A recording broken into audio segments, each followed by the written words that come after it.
14 from the field and did not see any action in the fourth quarter during the blowout.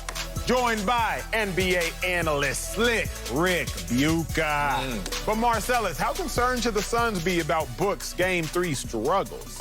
Very concerned, because we're starting to see a pattern in terms of his scoring or lack thereof. Let's just be real. It's more the efficiency, if anything, shooting 38%. That's not Devin Booker, but it's been Devin Booker of late. Even going back to that Clippers series, we didn't see the best shooting version of Devin Booker. So here we are again on the scale of criticism, on a scale of concern, 1 through 10. I would give this a 6, but climbing, the green arrow pointing up, unfortunately. I need to see Acho's face right now whenever I can get that beautiful blue suit, that Emmy-looking face. Don't Slick Rick up there while you're at it. I just want to ask Acho in front of all of us, how's your superstar doing right now? You know, you want to go out there and profess he's a superstar, and now I don't hear superstar status or superstar criticism. So it's two ways you can be a superstar, either because you're just balling out of control and you support it, or you just have to deal with hell. We know that you're a superstar because all that criticism only comes with all that praise. Neither one is happening with Devin Booker, which is interesting. But you know what is happening with him? Shooting the third worst field goal percentage among scorers in the final series since 1980. So Giannis was fourth in terms of outside the paint scoring. But Devin Booker is just saying, let me have it all, no matter where I shoot from on the court. This is very concerning because I bring up the superstar status because he was that close. I even had trepidation and cause for concern and saying, is he a superstar? Is he not a superstar? I was like, I don't even know what my take is going to be. But I will give you this take, because I got pulled over one time on the way home, Manhattan Beach, when I was living out there, super single. Ooh, Acho, you should have, on the Strand. Oh, my God, I was winning. Anyway, CHP pulled me over 2 in the morning. Now, me, I ain't one of those people out there saying, I'm scared of the police. They pulled me over.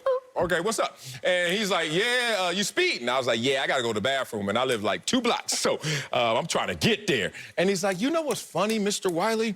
He's like, we pull over a lot of people who speed, and they're always giving us the same reason. And I was like, all right. I was like, well, so what's the point? And he's like, you know that when you get closest to your destination is when you relax the most?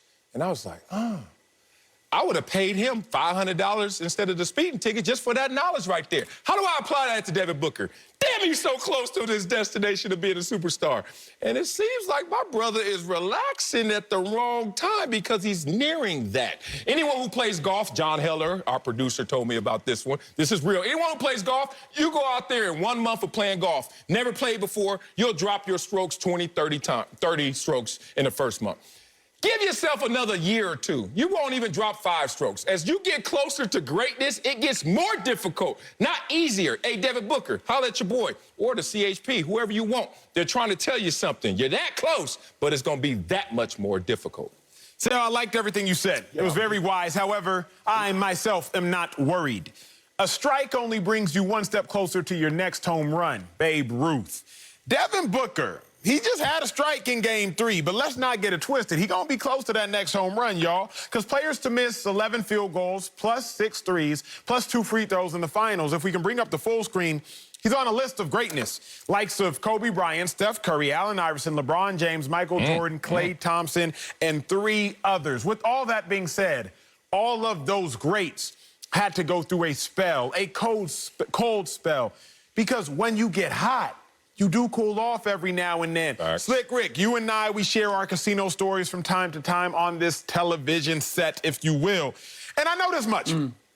I go through some cold spells at the blackjack table. Every now and then, you might turn over a 20, dealer will hit you with a 7-card 21. Oh, you'll be sick. You might double down on an 11, you'll draw an 8. 19 is pretty safe, Dealer will flip over a 10 and he got a 10 showing, you're sick. He just beat you with 20.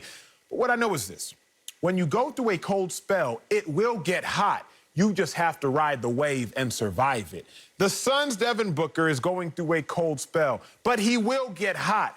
I'm just riding a wave and waiting for him to survive it, as the Suns will as well. I must not have been on the show when Acho labeled Devin Booker a superstar, because I would have given some serious pushback, and we would not have allowed that to happen. Thank you, Slick. I must not have been here. It could not have happened, because you guys know what my definition of a superstar is. A star is a guy who gets his numbers. A superstar is a guy who gets his numbers, and he gets numbers for others as well. And Devin Booker has not demonstrated that he can consistently do that. So for me, he has never warranted the superstar label at this point. I might call him a superstar scorer because he has demonstrated that he can score with the best of them. But to answer the question, the Suns should be very, very, very concerned about Devin Booker and the direction he's going. Because to Marcellus's point, it's not just that we are trending in the wrong direction in this series. We are trending in the wrong direction overall in the playoffs for Devin Booker. Can I have the full screen, please? My own full screen. Thank you very much. This is series by series by series. If you'll note, the numbers keep going down in the wrong direction with each series. And we are now at the bottom here with the Bucks in terms of both scoring average and percentage. And why should that be concerning for the Suns, other than the fact that their leading scorer is no longer their leading scorer at this point, or their best shooter is no longer their best shooter? It's the fact that they have not won a single playoff game without both Chris Paul and Devin Booker playing well together.